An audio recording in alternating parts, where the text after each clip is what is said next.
BRS working president మంత్రి కేటీఆర్ పై Telangana Congress star campaigner Bhuvanagiri MP Komatireddy Venkatreddy తీవ్ర స్థాయిలో ధ్వజమెత్తారు. ఎవరిదిరా బానిసత్వ పార్టీ అని ప్రశ్నించారు. కేంద్ర హోంమంత్రి అమిత్ షాను కేటీఆర్ కలిసిన తర్వాత కవిత లిక్కర్ కేసు అయిపోయిందని కీలక వ్యాఖ్యలు చేశారు. ఇన్నాళ్ళు కేటీఆర్కు కొంత నాలెడ్జ్ ఉందనుకున్నానని, కానీ ఇవాల్టి మీడియా చిట్చాట్ తర్వాత కేటీఆర్కు ఏం తెలియదని స్పష్టమైందంటూ ఎద్దేవా చేశారు. ఇక సీఎం కేసీఆర్కు దమ్ముంటే ఉద్యమ సమయంలో ఆయన బండబూతులు తిట్టిన దానం నాగేందర్, తలసాని శ్రీనివాస్ యాదవ్కు క్యాబినెట్ నుంచి తొలగించాలని డిమాండ్ చేశారు. తెలంగాణ ద్రోహులను పార్టీలో చేర్చుకొని నియంతలా కేసీఆర్ ప్రవర్తిస్తున్నారని ఆయన మండిపడ్డారు.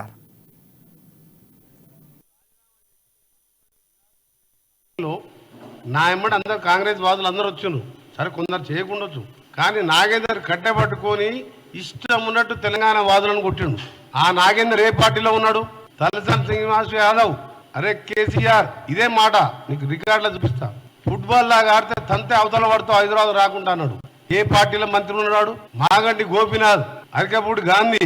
వీరికి ఏమైనా సంబంధం ఆ తెలంగాణకు? మల్లారెడ్డి కాలే పాలంకుండు పూలంకుండు భూములు కబ్జా చేసిండు.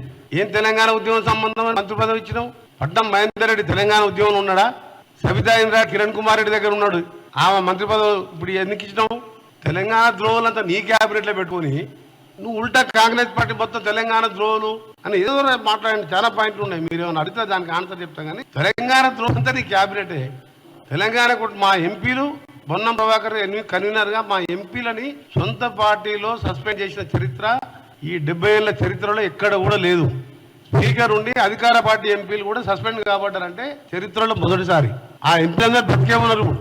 5 ఏళ్ళు నువ్వు ఎంపీ ఉన్నావు, విజయశాంతి ఉండే, విజయశాంతి ఆమె వేరే వెళ్ళిపోయింది. నువ్వు ఒక్కసారి జై తెలంగాణ అన్నాడు ఆ పార్లమెంట్లో. తెలంగాణ మీద ప్రసంగించింది ఆయన. మా ఎంపీలు సొంత పార్టీ ఎదురిస్తే సోనియా గాంధీ హౌస్లో ఉండి సస్పెండ్ చేయించింది. నేను సొంత పార్టీ కిరణ్ కుమార్ రెడ్డి అడ్డం పడితే మంత్రి పదవి రాజీనామా చేసి గవర్నర్కి లేఖ ఇచ్చిన, సీఎంకి ఇవ్వలే. నిరాహార దీక్ష చేస్తే నీ టీఆర్ఎస్ లో ఉన్న ఆయన లేడప్పుడు, టీఆర్ఎస్ ఉన్నప్పుడు ఉన్న ఎమ్మెల్యే హరీష్ అందరూ రోజు నా దగ్గరికి వచ్చేది నల్గొండకు. అంటే నేను కాంగ్రెస్ పార్టీ కాదా? తెలంగాణ ద్రోహులంతా నీ క్యాబినెట్లో నీకు ఎమ్మెల్యేలుగా ఉన్నారు. పువ్వాడు అజయ్కి ఏం సంబంధం? తెలంగాణ ఉద్యమానికి ఏం సంబంధం? ఆయన చిట్చాట్ పెట్టిన దాన్ని, ఎందుకంటే మీరు అన్ని టీవీలలో వస్తున్నది, పేపర్లో రేపు వస్తుంది కాబట్టి నేను చాలా సీరియస్గా చెప్తున్నా. కేటీఆర్ మళ్ళీ ఒకసారి ఈ కాంగ్రెస్ పార్టీ లేకుంటే తెలంగాణ రాదు. కేసీఆర్ మీ నాయననే ఒప్పుకున్నాడు, అసెంబ్లీ రికార్డులో ఉన్నది. నీ పాపం చదువుతా చెప్తున్నా. సోనియా గాంధీ లేకుంటే ఆ భవిష్యత్తులో ఏ లీడర్ ఉన్నా రాదు. మేము రాజీనామా చేసి నేను మంత్రి పదవి నిరాహార దీక్ష చేసే సమయంలో